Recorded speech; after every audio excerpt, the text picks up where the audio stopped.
Hey there, Gemini. Welcome to your reading for the month of January 2019. This is the first half reading for the month of January 2019.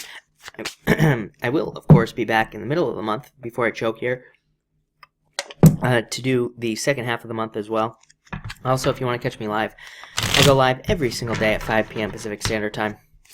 So make sure to subscribe, hit the bell notification icon. You will catch me live. But let's see what we have going on for you, Gemini people in love. Some of you could be coming off of a breakup that came in pretty quick, fast, hot, and heavy there. So, yeah. All right. Some of you could be coming off of a breakup. What do you know? So, again, I said breakup and then breakup. So, a lot of you could be coming off of an ending to a situation. It's coming up in your challenge position as well. So, that's pretty interesting. So, that might be a challenge moving past a breakup or moving past some sort of separation. Could be a challenge for you. This is a card of rebirth, though, so it does say you are getting over this. If you are one of those people who's going through a challenge like that, it does say you're getting over it, you're healing from it, and you will kind of move on into something new. Both of these cards do represent something that needed to be cut out in the first place, so who knows, maybe it was toxic, maybe it just wasn't meant to be, and so if you did get out of a relationship, then, you know, that would be the case there. Next you have the Two of Diamonds and the Queen of Clubs. Yeah, a lot of attraction. Gemini, you are like the #1 sign. I always tell you, Gemini, you should be dating. And a lot of you Geminis, I feel like, will be dating. Maybe not like necessarily committed to just one person at this time, but I feel like you're very attractive at this time. People are attracted to you. You could also be finding attraction at work as well with this Two of Diamonds, but I feel like people are attracted to you. Fire always comes up for you, Gemini, so there definitely could be a fire sign coming into your life as well, and I do feel like there would be instant attraction with this Two of Diamonds.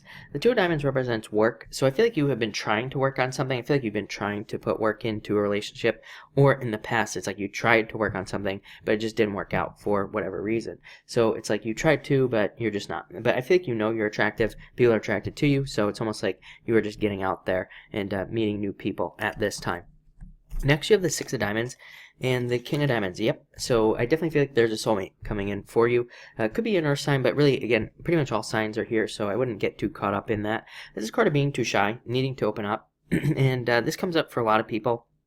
Last year was like a really weird year for love, 2018. I know that we're still in technically 2018 right now, but if you're watching this before January, but you know, again, 2018 was kind of a weird year for love. So I do feel like in general, people maybe just don't want to, you know, open up so easily to somebody new, or it might just take a little bit of time. So again, I would be patient with yourself.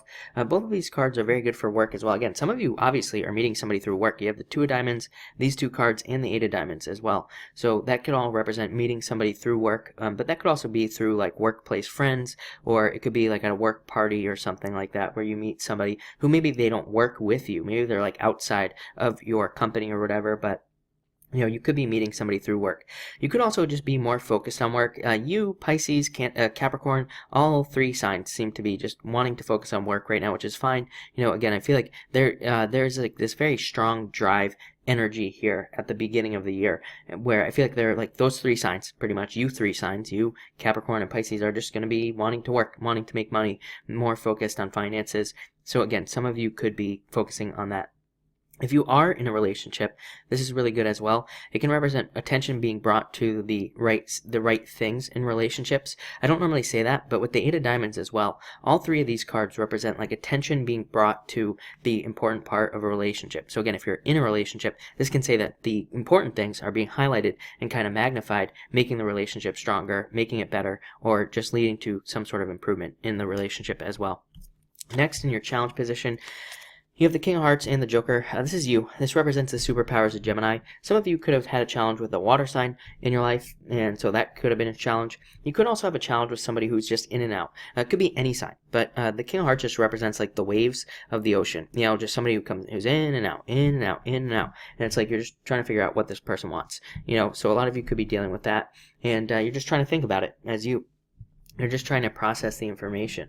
The Joker can also represent the Joker. The challenge here could be that maybe you are trying to think about taking a leap into a relationship, or you're trying to take that leap to get into a relationship by like dating or getting out there. But, you know, again, that could be the challenge, is actually doing it could be the challenge. On top of that, moving could also be a challenge as well with this King of Hearts. It's like maybe you have love, but it's like you have to move away and they don't want to move with you. Or maybe you just are moving and that's like, you know, taking away from your love life as well. So that's what I'd say there. Next, you have the Five of Clubs, needing to socialize, and the Ten of Hearts, fortune after difficulty. So really good card there. Card of dating. I knew you were going to get a card like this because you always do. So I feel like dating would be a really good idea for you. Meeting multiple people. It's almost like the universe wants Gemini to just meet multiple people. Again, if you're in a relationship, this is an amazing card because it represents loyalty and somebody being loyal to you. So I feel like if you're in a relationship, things will be going really well for you this month. If you're not, amazing card for dating and finding somebody who will also be loyal to you. And Five of Clubs is a card of adventure. It says, like, don't go out with somebody who's boring. Don't go out with somebody who's just like vanilla. Go out with somebody who has a little spice, who wants to do something exciting, who wants to go out and do fun things, and who has hobbies and all this other stuff. I'm hearing life outside of you as well. So a really weird message, but again, I feel like you need to find somebody who isn't like you are not the center of attention. I feel like that they have another life. They do other things. They do their own thing, and I just feel like that will be really good for you as well. I always tell people the quickest way to ruin a relationship, spend every single waking moment with that person. That's like the fastest way to ruin something that's really good. So I always tell people, have a life outside the relationship, and I feel like you will find somebody who is who you are not the center of attention, but like in a good way, and in the sense that they kind of do their own thing, they have their own hobbies, they have their own things that they like to do. And so I feel like you could be attracting somebody like that into your life as well. And finally, Eight of Diamonds and the Ten of Diamonds. What do you know? So you could be very focused on money, like I said, kind of like those other two signs. You could just be more focused on work this month, and that's fine. Like I said, I've been describing January as the month where it's almost like, the way I explain it is it's like you ever been like really sick, you have the flu for like a week, you don't eat anything, and then the day you feel better, it's like you eat a ton of food, right? I feel like that's how January is going to be. Like once we get past the eclipse and everything, I feel like it's like people will wake up, they have all this energy, so they'll want to like channel that energy into like creative projects, business ideas, new jobs, whatever. So it's like you might have the energy to do that, and it might just be better for a lot of you to just channel that energy into work in the first place. What I would also say is this card can represent learning, and this can represent working on learning. So a lot of you could be learning on how to build more positive relationships in your life, or you could be learning about how to build something just much better in your life as well. Also, both those cards can represent moving. So again, some of you could be moving. But looks like a really good month to me. So thank you for watching, and enjoy your month.